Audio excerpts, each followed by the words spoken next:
This is Morten from Inkish. Good morning here on the second day of the Online Print Summit in Munich. And I have the pleasure of talking to a guy that is, I think, quite known on the internet as well. Rusty, good to see you. Good to see you. Yeah. How you doing? I was just wondering, honestly, I saw an interview with you and Chris Min, right? And he was talking about that the term web to print is something where he was like saying that it's maybe not comprehensive enough. Do you agree with me when I say that if you look at all the solutions that you see in the world today, that is maybe a little bit narrow-minded view? I don't know. I think it just really depends on what part of the business you're looking at, right? Everybody's going to have a different opinion on it. I mean, I just look at more, how do you standardize the term? I think that's really what it comes down to, is how are you actually managing your processes internally? I look at print on demand just because it kind of encapsulates everything. I do think web to print is a more narrow type of focus versus if you say print on demand, it could be made on demand, production on demand, promo on demand, doesn't matter. It's just how do we get that process done faster? The reason why I was paying attention to it, and that was why I also wanted to talk to you about it, was more like, first and foremost, you have a role where you're always looking for business opportunities, for technologies that can increase Taylor's presence in the market.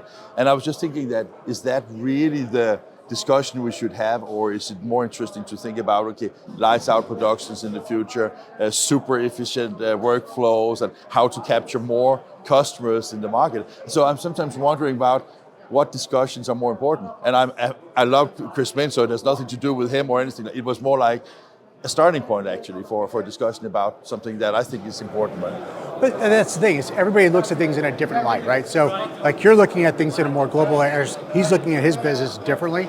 But you, how do you look? I mean, you have 94 locations in the US, right? Correct. And you are US, Mexico, and Canada. Yeah, and you are always looking for new opportunities. That's your job, basically, we do, yeah. Right? Yeah. But we're also looking globally too.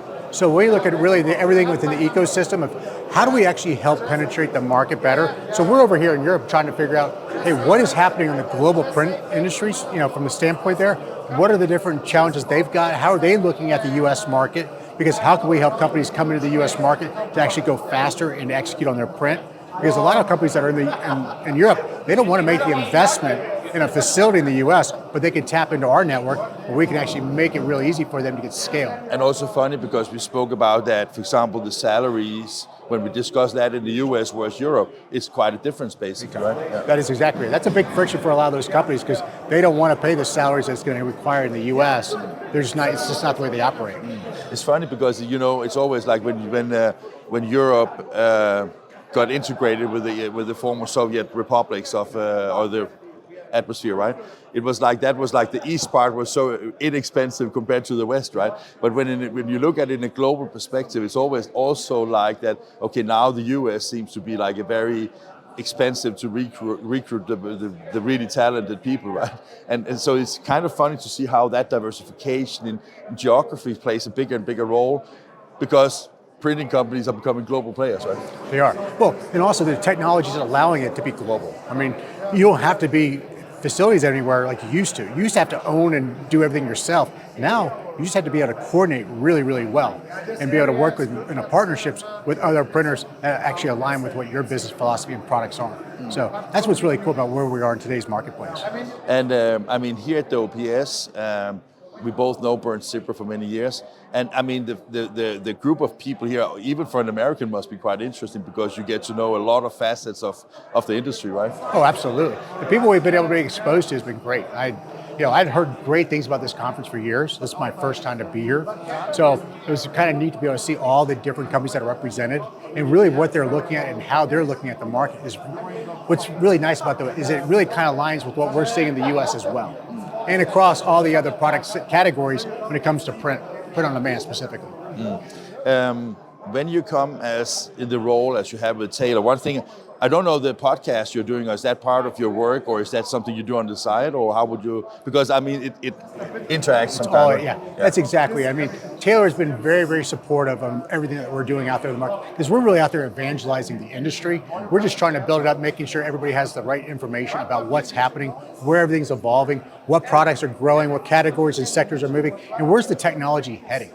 And so Taylor, even though it's not really a Taylor-sponsored podcast, they're very much behind it because they understand they're aligned with it, because as the industry goes, at Taylor, that's how we're going to go too. And your co-host Madeline, she's also from Taylor, right? Yes, yeah. We actually acquired their business last year in October. So we acquired over 200 business over the last 50 years. So we are definitely an M&A type of company. And when you mentioned the 50 years, I can't help thinking about that when I look at the printing impressions top 300 or top 200 or whatever it's called now. It's always funny to see because Taylor is in the top 5.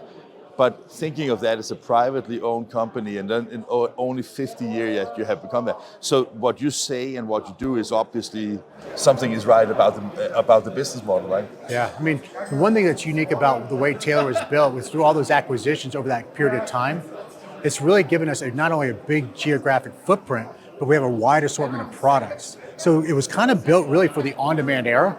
Even though that wasn't the initial game plan, it was just opportunistic. We had a really stark owner who really understood and saw where the vision for the industry was going, and it's just really aligned well because now we're perfectly positioned to really dominate the back-end fulfillment when it comes to print on demand. So it's pretty exciting times. And when we spoke the other day, the first time we met in person, we also spoke about that role of integrating companies into because 200 acquisitions over 50 years, probably more in the end than in the beginning, right? And therefore, I mean, the work of integrating cultures and technologies and all those kind of things must also be almost very streamlined now in order to capture so many businesses. We hope it looks that way from the outside in. As you always know it's never going to be that same way, but we have a really good team that actually that's what they focus on. I mean, you have an M&A team that does that. You have an onboarding and integrations team. We have a robust tech development team, but that's one of the biggest challenges I think we talked about the other night was the fact that every print industry or print company typically has their own homegrown or version of a homegrown system. So it's integrating that into a much bigger company is always going to be a challenge, and it takes time. But you've got the systems and tools to be able to do it. It makes it a little bit easier. So in the next 50 years, do you think there will be, I know that you will probably not be all the journey, but would you think that it's for a company like Taylor, it is still maybe acquisition after acquisition and still keep growing, or? Oh, absolutely. That's a big part of what it's our business model. We're an M&A company. We look at that. We want to find opportunities out there in the marketplace, and if it fits our company and our culture, we're going to make that acquisition. One of the reasons why I'm a little bit curious about it is I did a research, that's an old research now, but when I did a research, I think it's maybe 10 years ago, I realized that at that time, before we really had automation and web to print or whatever we call it as part of the growth, and it looked like that companies in the printing industry, because it was so labor intensive, that size was not really something that gave money wise more profit, but percentage wise it was not so beneficial. Are you able to both grow and basically take the additional profit gain of having bigger is more beautiful, or? I don't know if that's necessarily the goal there. It's really just trying to figure out what's best for our clients, right? Because at the end of the day, if our clients are requiring us to be in, say, apparel in a bigger way, well, the only way we're really going to get there is to go make a big acquisition and a splash in that market. It's really hard to just grow that from start and just build that up. You can, it's a much harder process. So that's where we would look at an acquisition to sit there and say, we have a really important clients or clients that are pushing us in this direction.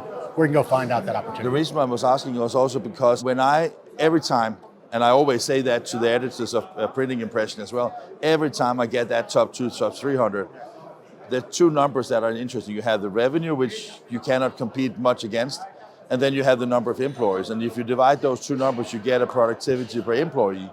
And the reason I was asking before is often that you see that the bigger the companies get in revenue and the more employees they get, the less efficient they get. And that, I guess that must also be a super opportunity for a company like Taylor. You said that it was about 10,000 employees, right?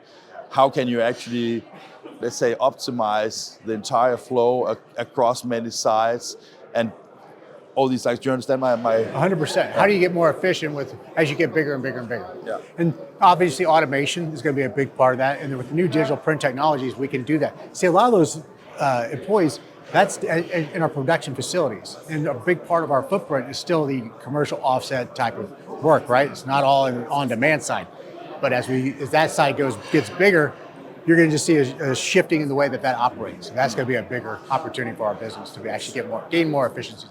So when you look at the business from a holistic perspective, do you think that eventually Taylor could be more like a service provider, tapping into other people's production facility, and then basically own the clients? We're already doing that, and that's what the acquisition of Goo, now we're calling that Order Mesh, is we're actually able to leverage that network to be able to fulfill and actually route orders out into other markets. And that gives you an opportunity to become more global, for example. Absolutely. Right? You know, I was just talking to the facility that was over in Asia. The gentleman that spoke from, I forget the name of their company, but in Asia, in China. You know, that's a perfect opportunity for us to integrate them and do a partnership with them where, hey, if I got clients that want to move orders into Asia, I can get that into China. I can route them, and vice versa. I can help them in the US. That's where this whole world is going. I'm actually going to be speaking about that today, is how that fulfillment networks are going to play a bigger role in the global market. Fantastic. Thank you. Hey, thank you.